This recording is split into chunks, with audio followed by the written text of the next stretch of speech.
Hello friends, आज हम लोग समझेंगे टिश्यू ऊतकों के बारे में। सेल्स जो होती हैं, सेल्स जो सेल से लिंक करके टिश्यू का फॉर्मेशन करती हैं और जो टिश्यू होते हैं वो मिल करके आपस में ऑर्गन का फॉर्मेशन करते हैं। तो टिश्यू जो होते हैं वो अलग अलग प्रकार के होते हैं, जिसको हम लोगों ने दो भागों में विभाजित कर लिया है, एक एनिमल टिश्यू और दूसरे प्लांट टिश्यू। एनिमल टिश्यूज जो हैं एपिथेलियल टिश्यूज, ये जो टिश्यूज होते हैं ये ज़्यादातर आउटर कवरिंग के ऊपर पाए जाते हैं।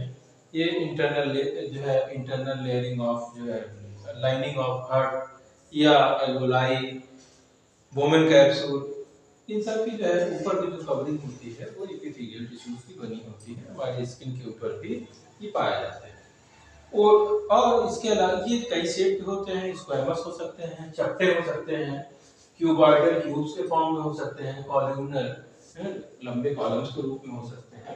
तो स्क्वायमस जो है वो लाइनिंग होती है जो कि पतले होते हैं। जो क्यूबॉइडल हैं वो ऐसी जगह पाए जाते हैं जैसे कि सिलियरी बॉडी, नेफ्रॉन्स, इन सब में पाए जाएंगे। वहीं पर कॉलम्नर की अगर बात करें ऐसी जगह पर जहां पर थोड़ा सा फ्रिक्शन वाला काम होगा वहां पर जो है इस तरह के कॉलम्नर एपिथेलियम पाए जाएंगे। वहां पर ये इंटरनल जो है layering of lining of stomach, bile, इसका सिक्रेशन जहां से होता है, गॉल ब्लैडर, और इसके अलावा जो है यूरिन ट्यूब, इन सब में जो है कॉलम्नर एपिथेलियम पाए जाते हैं। कनेक्टिव टिश्यू की बात करें तो कनेक्टिव टिश्यू बहुत वाइडर है और ओरिजिन के आधार पर बात करें तो मेसोडर्मल ओरिजिन के होते हैं। ये जो ओरिजिन होती है एक्टोडर्मल हो सकती है, एंडोडर्मल हो सकती है और मेसोडर्मल हो सकती है। जब एम्ब्रियोनिक डेवलपमेंट होता है तो जो लेयर जो है एक्टोडर्म से बाहरी लेयर से बने होते हैं वो एक्टोडर्मल ओरिजिन होती है, जो बीच की लेयर से बने होते हैं वो मेसोडर्मल ओरिजिन होती है, जो अंदर की लेयर से बने होते हैं वो एंडोडर्मल ओरिजिन होती है। तो connective tissue basically mesodermal origin के होते हैं। ये कई प्रकार के हो सकते हैं, बोन्स, कार्टिलेज, ब्लड, लिम्फ, ये सभी जो होते हैं ये कनेक्टिव टिश्यू होते हैं। कनेक्टिव का मतलब जोड़ने वाले टिश्यूज होते हैं। तो जैसे कि बात करते हैं लूज कनेक्टिव टिश्यूज की, तो लूज कनेक्टिव टिश्यूज जो है होते हैं मसल्स में पाए जाएंगे, नर्व्स में, ब्लड वेसल्स में, इन सब में पाए जाते हैं। वहीं कार्टिलेज की बात करें तो कार्टिलेज बोन जो लॉन्ग बोन्स होती हैं उनके किनारे की तरफ पाए जाते हैं। ये कुशन की तरह जो है कार्य करते हैं वहां पर। और हम लोग को मालूम है कि नेजल पैसेज की जो बोन होती है, ये बोन या जो है कान के पास की जो बोन होती है, ईयर पिंडा हमारी है, वो भी एक प्रकार की कार्टिलेज है जो कि एक प्रकार की सॉफ्ट बोन होती है।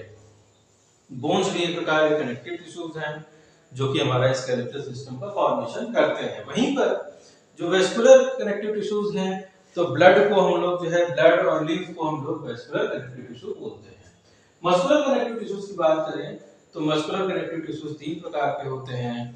पहले स्ट्राइटेड जो कि रेखित पेशियां जिसको कहा जाता है, और ये जो होते हैं ये स्केलेटल मसल्स और सोमैटिक सेल्स में, सोमैटिक मसल्स में पाए जाते हैं। ये ऐच्छिक प्रवृत्ति के होते हैं, वॉलंटरी मसल्स होती हैं। इनको अपने हाथ से अपनी मर्जी से चला सकते हैं, हिला सकते हैं। तो जो मसल्स होती हैं उनको हम अपने हिसाब से मूव भी कर सकते हैं। इसके अलावा जो स्मूथ मसल्स होती हैं ये वॉल ऑफ विसरल ऑर्गन पाए जाते हैं। हमारी बॉडी में जो भी विसरल ऑर्गन पाए जाते हैं उनकी कवरिंग उनके ऊपर ये पाई जाती है। और जैसे कि यूरिनरी ब्लैडर हो गया, किडनी है या लिवर है, तो ये इनवॉलंटरी मसल से बनी होती हैं। अगर हम चाहें तो इनमें मूवमेंट नहीं कर सकते। तो ये अनैच्छिक पेशियों से बनी होती हैं, इनका मूवमेंट अपने आप होता है या नहीं होता है। साथ ही साथ कार्डियक मसल्स होती हैं। कार्डियक मसल्स जो हैं वो स्मूथ मसल्स और स्ट्राइटेड मसल्स दोनों का मिक्सचर होती हैं।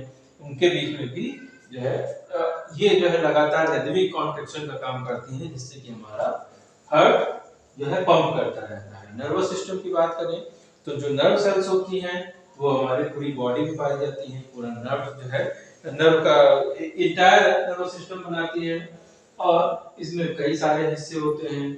और इसका जो मुख्य कार्य होता है कि ये हमारी बॉडी में कोई भी उद्दीपन अगर होता है, कोई भी स्टिमुलस आता है तो उसको रिस्पॉन्स करने का काम करती हैं नर्व। इसके बाद हम लोग देखते हैं प्लांट सेल के। प्लांट सेल जो है दो प्रकार की है। एक मेरिस्टेमेटिक सेल्स हैं जो कि लगातार ग्रोथ करती रहती हैं, दूसरी परमानेंट सेल्स हैं जिनमें की ग्रोथ खत्म हो जाती है। मेरिस्टेमेटिक अगर सेल्स की बात करें तो फर्दर 3 भागों में बांटी जाती हैं। एपिकल मेरिस्टेमेटिक जो है टिश्यूज होते हैं और लेटरल मेरिस्टेमेटिक टिश्यूज होते हैं और साथ ही साथ इंटरकैलेरी जो है टिश्यूज होते हैं। तो एपिकल टिश्यूज उन सभी जगहों पर पाए जाते हैं जहां पर ग्रोथ होती है, जहां पर टिप्स होती हैं, चाहे वो स्टेम की हो, लीव्स की हो, उन सभी वहां पर जो टिप्स होती है वहां पर ये एपिकल टिश्यूज पाए जाएंगे। ये ग्रोथ के लिए रिस्पांसिबल है, रूट की टिप हो या शूट की टिप हो, दोनों पर ही एपिकल मेरिस्टेमेटिक टिश्यू पाए जाएंगे। वहीं पर लेटरल की बात करें, लेटरल मेरिस्टेमेटिक टिश्यू सभी जगहों पर पाए जाएंगे जहां पर ग्रोथ जो होती है चौड़ाई में होती है। तो यहाँ पर इस तरह के जो इससे जो है पौधा मोटाई में बढ़ता है।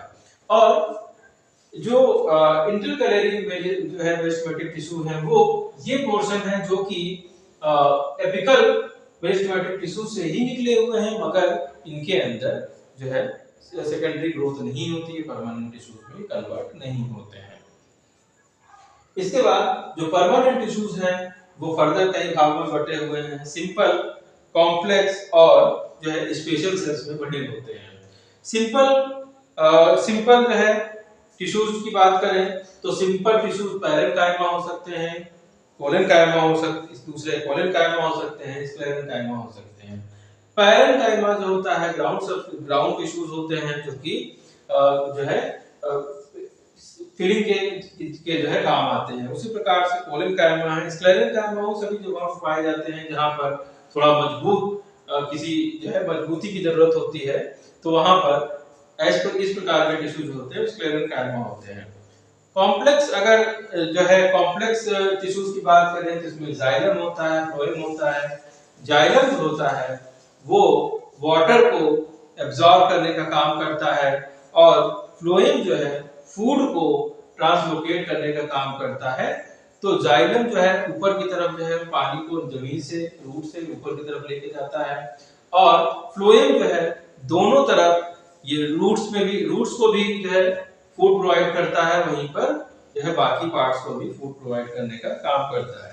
स्पेशल सेल्स की बात करें तो ये ग्रैनुलर सेल्स हो सकती हैं, ये लेटिसिफेरस सेल्स हो सकती हैं।